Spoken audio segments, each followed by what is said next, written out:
Pemerintah kini tengah skema pembiayaan kredit usaha rakyat atau KUR bidang perumahan senilai 130 triliun rupiah. Dengan adanya KUR perumahan, KUR diharapkan tepat sasaran dan mampu mempercepat terwujudnya program 3 juta rumah.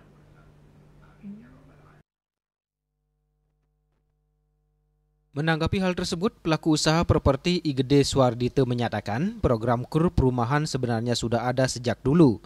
Hanya saja jumlah akses kredit saat itu maksimal 500 juta rupiah.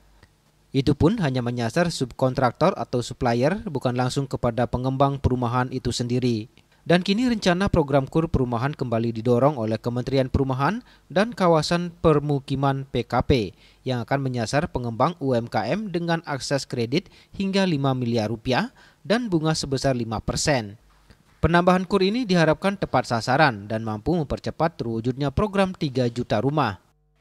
Itu bagi saya khususnya merupakan berita bagus dan kita mengapresiasi pemerintah dengan adanya regulasi penambahan KUR ini itu bisa mempercepat khusus untuk perumahan-perumahan kecil atau pengembang kecil.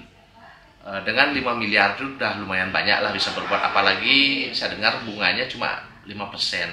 Seperti yang kita ketahui, KUR yang sudah berjalan itu khusus untuk supplier dan subkontraktor pengembang itu kan bunganya 6-9% dengan batasan plafon maksimal 500 juta. Dengan adanya langsung pengembang ini, Stok mudah-mudahan bisa mempercepat program 3 juta rumah ini. Tapi dengan catatan mudah-mudahan tepat sasaran.